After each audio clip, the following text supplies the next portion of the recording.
मौलाना साहब जो YouTube channel ज़रूर subscribe. बल्कि रसूल फरमायो आना मदीनतुल इल्म व अलीयुन बाबुहा। हज़रत अली साईं जी फज़ीलत में फरमायो मां इल्म शरा अली उनजो दरवाज़ो आहे। हे हज़रत अली साईं जी फज़ीलत में अबू बकर सिद्दीक़ जी फज़ीलत में फरमायो मुर्रु अबा बकरिन फलियुसल्लि बिन्नास। अबू बकर के हुकुम कयो मुसले ते मंझि ते बीह करे नमाज़ पढ़ाई। हाँ, हे कंहिंजे बारे में? हे हज़रत अबू बकर सिद्दीक़ जे बारे में अल्लाह जे नबी फज़ीलत बयानु कई। अचो हाणे हज़रत उमर रज़ी अल्लाह ताला अन्हु जे बारे में अल्लाह जे नबी फरमायो लौ काना बादी नबीयुन लकाना उमर।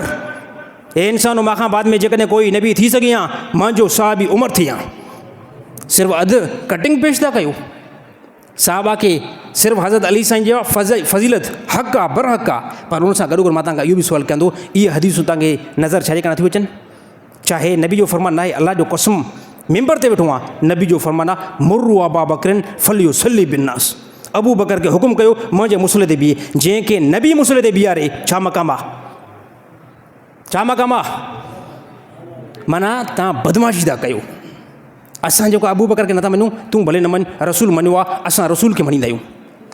तूं भले न मञ, हज़रत अली साईं मञियो आहे। हज़रत अली साईं पंहिंजे ज़माने जे अंदरि यार बैत कई हथनि ते, हे नॉर्मल ॻाल्हि आहे भला?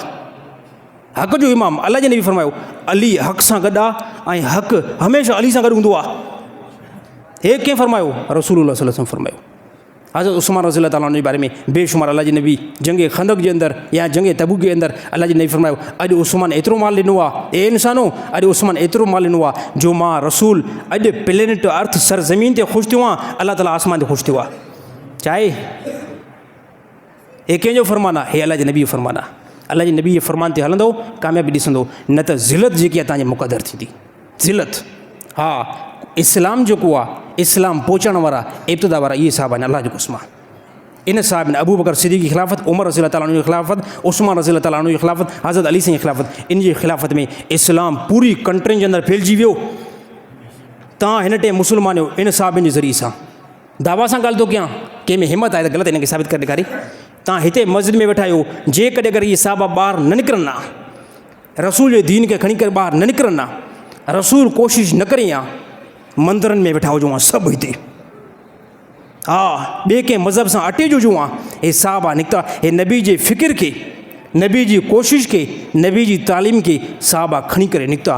तव्हां सिंध वारा मुस्लमान आहियो। जेकॾहिं पंहिंजी हिस्ट्री पोइ ते ॾिसंदव 100 साल पोइ ते सिंध जे अंदरि ज़िमी माण्हू आहिनि, वाणिया माण्हू हिते रहनि पिया। इस्लाम जी फ़िज़ा सां सिंध बाद में रोशन थियो आहे। इन जे पोयां साहबा जी कोशिशि आहे, फ़िक्र आहे। ऐं उन्ही साहबनि खे ए ज़ालिमो बदमाशो तव्हां चओ था ईमान वारा न हुया, तव्हां चओ था इहे साहबा दुरुस्त न हुया, मिंबर ते वेठा हुया, ज़ोरी जेको आहे हुकूमत संभालियूं, हे पब्लिक खे बेवकूफ़ बनायो था तव्हां। इहो ई तव्हां खां सिर्फ़ु सुवालु आहे। जेकॾहिं इहे सभु मरला तव्हांजे कोल जे मुताबिक़ थिया, हज़रत अली साईं ख़ामोश छो रहियो? छो रहियो? हज़रत उमर रज़ी अल्लाह ताला अन्हु जी 12 साल जी खिलाफ़त छो ख़ामोश रहियो? अबू बकर सिद्दीक़ जी खिलाफ़त 2.5 साल छो ख़ामोश रहियो? उस्मान रज़ी अल्लाह ताला अन्हु जी खिलाफ़त ख़ामोश हज़रत अली साईं छो रहियो? हज़रत अली साईं अल्लाह जो कसम हज़रत अली साईं खे नज़र आयो त इहे जेके बि तरीक़े खे इस्तेमालु कनि था इहो हक़ आहे, इहो हक़ आहे। हज़रत अली साईं ताईद करे हज़रत अली साईं पोयां नमाज़ूं पढ़ियूं, इक़्तिदा कई, अबू बकर जे हथ ते हथु रखे करे मस्जिद नबवी जे अंदरि बैत कई। अबू बकर सिद्दीक़ जे बारे में रसूल फ़िलाणा फ़ज़ल बयानु कया आहिनि। कंहिं ॿुधायो? हज़रत अली साईं साहबा जी मजलिस जे अंदरि। त उम्मत खे धोखो न ॾियो, पब्लिक खे धोखो न ॾियो, पब्लिक खे गुमराह न कयो, तव्हां ख़ुदि गुमराह आहियो, हेठि मुस्लमाननि खे गुमराह न कयो।